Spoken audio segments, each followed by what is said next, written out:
이 수요일 밤에 하나님이 또 은혜 주실 줄로 확신하고 믿습니다. 여러분 피 속에는 DNA가 어떤 피가 흐르고 있을까요? 오늘 말씀에 여러분 족보 이야기가 나오는데 이 족보 이야기를 통해서 하나님이 우리에게 말씀하시는 내용이 뭘까요? 우리나라와 이스라엘 민족은 비슷한 점이 여럿 있다고 제가 한번 소개해 드렸습니다. 그 중에 하나가 혈통이에요. 혈통. 족보를 따지는 거죠. 사실은 여기서 있는 저도 예수님 영접하기 전까지는 족보가 제가 성경처럼 그렇게 족보를 자주 봤습니다. 왜냐하면 제 혈통을 찾아 올라가는 것이 그렇게 좋았습니다. 아직까지도 시골집에 가면 족보가 이렇게 쌓여 있어요. 그러나 예수 믿고 이 족보는 별거 아니겠구나 이런 생각을 해보게 됩니다. 왜냐하면 나는 하나님의 자녀가 되었고 예수 그리스도의 영적인 피가 내 몸에 흐르고 있기 때문에 믿음의 가문이 되었다. 그 확신이 들기 때문입니다. 여러분, 우리나라의 사람들은 아직까지도 이 족보에 따라서 인생을 판가름하는 사람들이 많습니다. 여러분들이 다 알다시피 우리나라는 족보에 김씨가 제일 많습니다. 한 1000만 명이 되고요. 그 다음에 김씨 다음으로 이씨가 한 730만이 됩니다. 그 다음에 박씨가 419만 명, 그리고 최씨가 233, 정씨가 210만 명 정도 됩니다. 여러분, 김씨 하면 빼놓을 수 없는 것이 김해 김씨고요, 경주 김씨입니다. 이씨 하면 전주 이씨, 경주 이씨, 박씨 하면 밀양 박씨 이렇게 나갑니다. 제가 밀양 박씨 규정공파 31대 손 순자 돌림을 씁니다. 그래서 저는 족보에 박상순으로 되어 있습니다. 그래서 저는 그거를 어릴 때부터 아버지에게 배웠어요. 그래서 족보를 30년마다 다시 만들 때 내가 이런 피를 타고났구나. 그런데 여러분 그거 아세요? 각 씨마다 파가 있지 않습니까? 우리나라에서 가장 많은 파가 피를 나눈 것이 밀양방식 귀종공파라는 걸 여러분 아십니까? 저는 그 엄청난 귀종파의 후손으로 태어났습니다. 그래서 저는 어릴 때부터 굉장히 자부심이 남다르게 있었어요. 그래서 어디 가면 당신 족보가 뭐예요? 이렇게 물어보고 학생 때부터 이게 시족사회 따지는 걸 굉장히 좋아했습니다. 여러분, 족보는 왜 생겼을까요? 농경사회를 사람들이 하면서 농경사회 속에서 이제 씨족끼리 모여 사는 집성촌이 생기고 이스라엘 민족은 12지파로 나눠지면서 땅을 분배받을 그때부터 씨족사회, 자기들의 족보, 서열 이런 것들을 굉장히 따지기 시작했습니다. 그러다 보니까 그들이 기다리는 메시아도 족보에 따라서 올 것이다. 그 족보는 뭐냐면 아브라함과 다윗의 자손 중에 메시아가 올 것이다. 이런 믿음을 갖고 있었습니다. 그러다 보니까 구약 성경에서 하나님이 최고로 치는 가문은 다윗의 혈통이었습니다. 그래서 메시아가 이 땅을 구원하는 그분이 오시려면 반드시 다윗의 혈통에서 와야 된다. 이걸 따지고 있었거든요. 다른 지파에서 오면 그건 가짜입니다. 오로지 다윗의 혈통을 타고나야 돼요. 여러분들이 읽으신 오늘 마태복음 1장 1절에 보면 신약 성경의 첫 출발이 뭐냐면 족보로부터 시작해요. 아브라함과 다윗의 자손 예수 그리스도의 족보다 그 말입니다. 예수님의 족보는 아브라함을 또 끼고 다윗의 혈통을 타고 이 땅에 오신 분이다. 이게 정통성이다라고 하는 겁니다. 우리나라도 족보를 왜 그렇게 따질까요? 족보를 따지는 이유는 이 족보는 조상 대대로 연속성이 있다는 겁니다.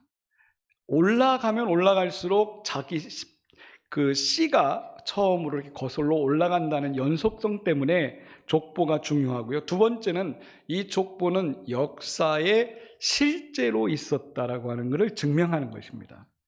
그러니까 족보 없는 집안이 없겠죠. 다 족보 있습니다. 세 번째는 이 족보를 가지고 뭘 따졌냐면 정통이냐 비정통이냐 이걸 따졌습니다. 그래서 정통성 문제 때문에 족보는 반드시 필요했다는 거예요. 여러분, 외세의 침입을 많이 받은 사람들일수록 피가 섞였느냐 안 섞였느냐 이걸 따지는 거잖아요. 그렇죠? 우리는 사람의 족보만이 아닙니다. 저 진도에 가면 진돗개의 혈통서가 있습니다. 개들도 족보가 있어요. 여러분, 그린란드라고 하는 그 섬 아시죠? 지금 덴마크가 차지하고 있는 나라지만 거기 미국이 지금 들어가려고 하는데, 이 그린란드에 가면요 기가 막힌 개들이 있습니다. 썰매를 끄는 개들이에요. 그 나라는요 법으로 규정돼 있어요. 어떤 좋은 잡동도 거기 들어가면 안 돼요. 그린란드 썰매개만 있어야 돼요. 얘들은 영하 30도에도 밖에서 그냥 살아나요. 그리고요 발이 이렇게 커가지고 눈 위로 막 달리게 돼요. 얘 피가 섞여버리면 얘네들이 힘을 못 쓴다는 거예요. 그렇기 때문에 걔네들만의 혈통을 보존하기 위해서 나라가 정책적으로 그 혈통을 보존한다는 거잖아요. 그건 뭘 말하냐면 혈통의 중요성이 그렇습니다. 그래서 정통이냐 아니냐가 굉장히 중요한 건데, 개들도 족보가 있는 것처럼 우리 인간들도 족보를 그렇게 중요하게 생각하는 것은 혈통의 정통성이 있느냐, 그걸 묻는 것입니다. 여러분, 구약의 족보가 창세기 5장에 나옵니다. 신약의 족보는 마태복음 오늘 1장에 나오고요. 누가복음에도 족보로 시작합니다. 그런데 이게 전부 다 달라요. 창세기에 보면은 이 족보를 어떻게 소개하냐면 이렇게 말합니다. 누가 누구를 낳고 살다가 죽었더라, 이렇게 나와요. 전부 다. 그러니까 구약은 누가 누구를 낳는데 살다가 죽었더라, 이렇게 나와요. 여러분, 제일 오랫동안 산 사람을 누구라고 그래요?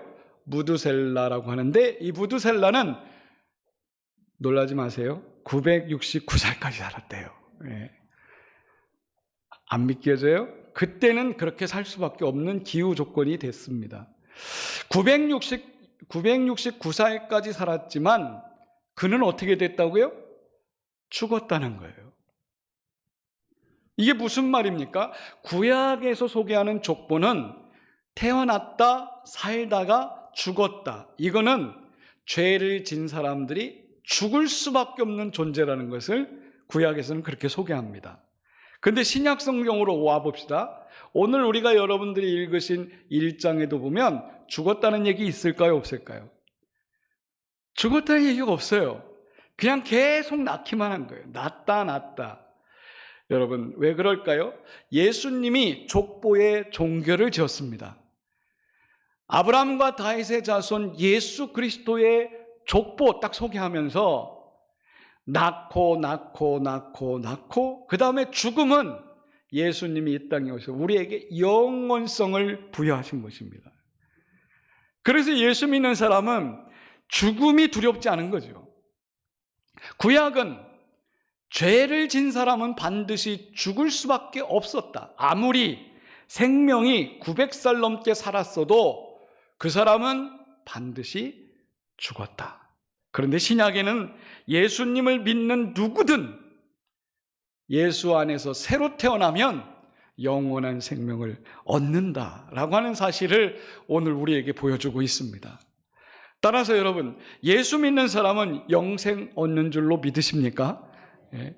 우리는 예수 믿고 이 땅에서 어머니 뱃속에서 한번 태어나고 예수님 믿고 다시 한번 거듭났습니다. 다시 태어났어요. 그리고 새로운 피조물로서 영생을 얻은 존재인 줄로 믿으시기 바랍니다. 그런데 놀라운 것은요, 구약시대의 족보는 남자들 이름만 나와요. 여성의 이름은 절대 나올 수가 없었습니다. 그런데 여러분, 놀라운 것은 예수님의 마태복음 1장의 족보에 보면 여성이 5명 나온다는 겁니다. 이 등장하는 여성의 이름을 여러분 한 사람 한 사람 우리가 뜯어보겠습니다. 첫 번째는 다말이에요. 다말은 어떤 여자일까요? 시아버지와 동침해서 아기를 낳은 여자입니다. 가늠한 여자죠. 부정한 여자예요. 두 번째 여자는 라합이에요. 이 라합이라는 여자는 기생이었습니다. 몸을 팔아서 생계를 유지하는 사람이었습니다. 세 번째는 룻이라고 하는 여자예요. 이 사람은 남편을 잃고 시어머니 따라와서 이방 여자가 이스라엘에 와서 한 사람입니다. 네 번째는 밧세바입니다. 밧세바는 이름이 안 나와요. 햇사람 우리아의 아내라 이름이 안 나오고 그렇게 나옵니다. 이 말은 뭐냐면 이 여자도 다윗 왕과 간음해서 아기를 가졌던 여자, 햇사람, 이방 여자라는 겁니다. 여러분 좀 보십시오. 다말도 가나안 여자고요, 라합도 가나안 여자고요, 룻은 모압, 밧세바는 햇사람입니다. 유태인의 혈통이 전혀 섞이지 않은 이방인이면서 하나님과 동떨어져 있는 이 사람들. 그런데 더군다나 여자가, 부정한 여자가 예수님의 거룩한 족보에 들어와 있다는 이 사실 하나가 여러분 뭘 말씀하고 있을까요? 하나님은 정통 우수 혈통이 아니라 그 혈통을 넘어서 부정하고 이방인 같은 여자들을 사용하셔서 예수님을 이 땅에 오게 하셨다는 것입니다. 여러분 이 사실을 숨기지 않고 밝혔어요. 지금 우리가 TV에서 많이 볼 텐데요, 지금 중동의 이란이라는 나라가 여자들이 히잡을 벗고 불에다 막 태우면서 항의하고 막 지금 엄청난 데모를 합니다. 여성을 억압하다 여성들이 자기가 자유인으로서 인격과 자기 존엄을 스스로 밝히고 있잖아요. 그런데 성경에 나오는 이 여성들은 하나님이 높여주셨어요. 부정한 여자들입니다. 이방 여자고 도덕적으로 결함이 있고 사회적으로 수치를 겪을 수밖에 없는 그런 여성들을 하나님이 약속을 성취하기 위해서 여성들을 사용했다. 여러분 이것이 하나님의 큰 사랑인 줄 믿습니다. 여기 앉아있는 성도 여러분, 저나 여러분이나 자격 조건을 갖추어서 하나님께 은혜 받았습니까? 그렇지 않습니다. 우리도 별 볼 일 없는 존재인데 하나님이 하나님의 자녀로서 우리의 족보를 받고 주신 줄로 믿습니다. 예수가 이 땅에 오신 이유가 뭘까요? 예수님이 오신 이유는 죄인인 우리를, 소외됐던 우리들을 구원하시기 위해서 오신 것이 분명합니다. 그것을 상징하는 것이 뭐냐면 예수님의 족보에 드리는 5명의 여자 이야기가 오늘 우리에게 하나님의 위로를 주고 있습니다. 여러분 이 말씀을 믿으시고 우리의 삶이 때로는 엉망인 것처럼 보이지만 엉망인 우리의 삶을 들어서 하나님이 은혜를 주시고 하나님의 계획대로 이끌어 가시는 것을 믿으시기 바랍니다. 그래서 하나님의 구원은 혈통을 보지 않는다. 두 번째는 도덕적인 완벽함을 하나님은 보지 않는다. 우리가 때로는 윤리나 도덕으로 어그러진 삶을 살 수도 있어요. 내가 태어난 혈통이 기미박이 아니든 아니면 희한한 성씨라 할지라도 여러분 상관없습니다. 하나님은 그거 보지 않고 오직 뭐만 하나님이 중요하게 생각하냐면 내가 너에게 은혜를 주면 된다라고 하는 거예요. 오늘 5명의 이 여성들의 이름이 나오는 것은 절대적으로 하나님의 은혜를 입었기 때문에 이 사람들이 거룩한 족보에 들어온 줄로 우리는 믿으셔야 됩니다. 따라서 우리들도 오늘 이 족보를 보면서 생각해야 될 것은 뭐냐면 나 같은 사람까지 하나님이 하나님의 족보에 편승시켜 주셨구나. 여러분 이것이 우리에게 주신 은혜인 줄로 믿으시기 바랍니다. 그래서 복음의 핵심 목적이 뭡니까? 복음의 핵심 목적은 누구든지 예수 믿으면 구원받는다는 거예요. 여기에는 장벽이 없습니다. 특별히 유태인들이 그렇게 강조했던 혈통이 아무런 가치가 없다는 거예요.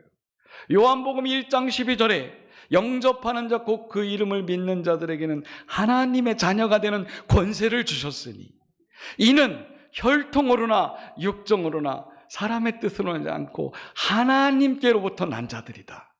여러분 믿으세요? 여러분 우리가 족보에 연연할 필요 없습니다. 우리의 스펙에 연연할 필요 없어요. 하나님은 하나님의 은혜대로 필요하면 모든 사람이 구원받게 하신다는 것, 이 진리를 여러분들이 믿으시기 바랍니다. 그래서 오늘 읽은 1절 말씀을 한번 다시 보세요. 1절 말씀 보시면 뭐라고 써 있습니까? 아브라함과 다윗의 자손 예수 그리스도의 계보다 그랬어요. 자, 아브라함이 누구예요?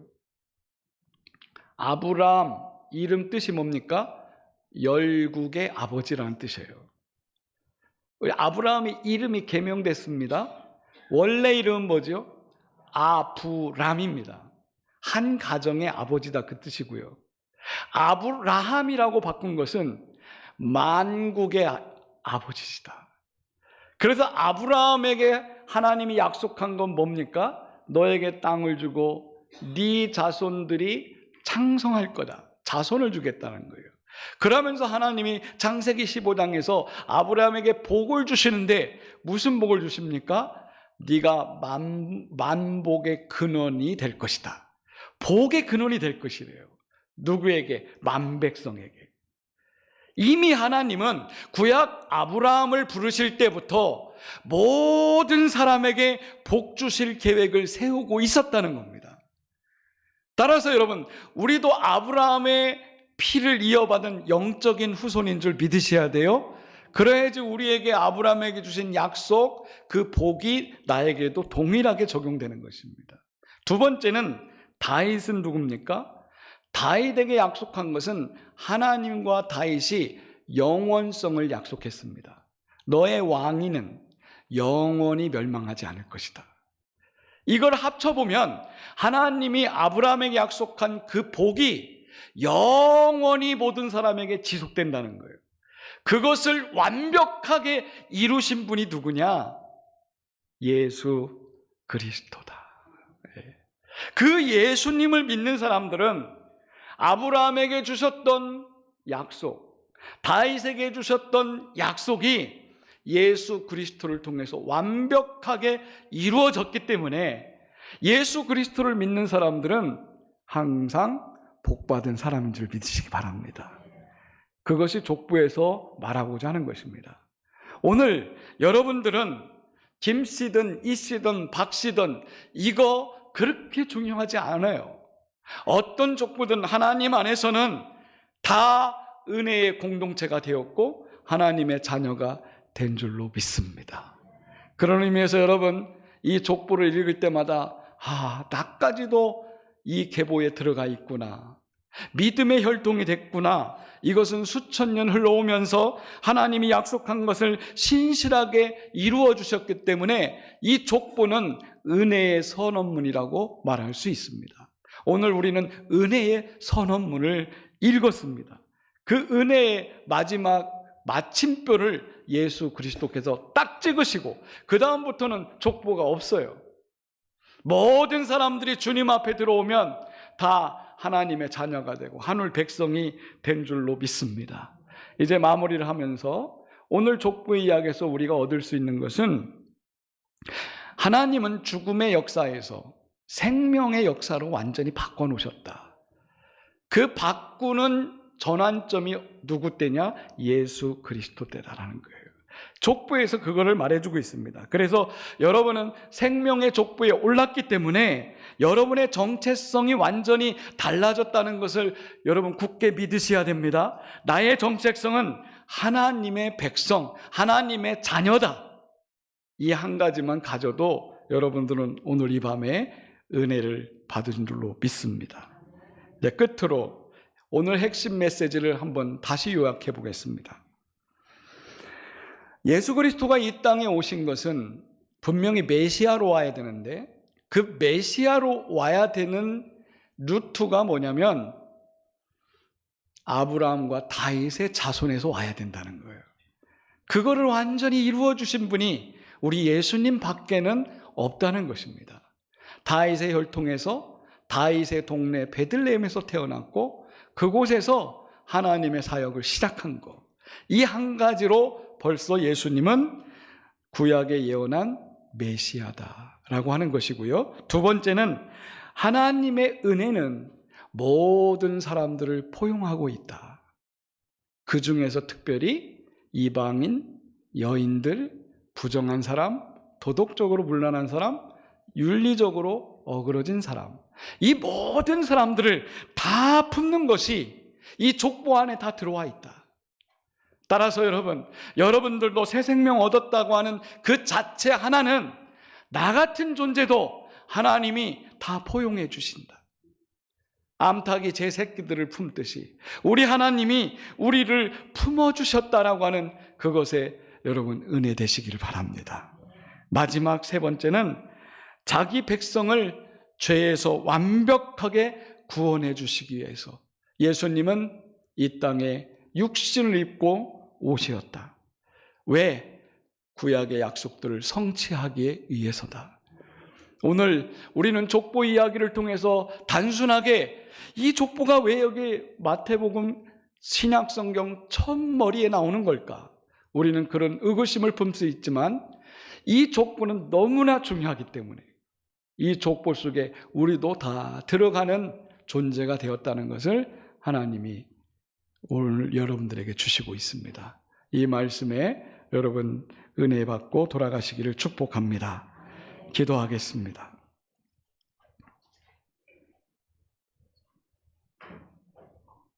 예수님 이후에 우리는 새롭게 거듭난 자로 하나님의 자녀가 되었고 하나님께 난 사람이 되었습니다.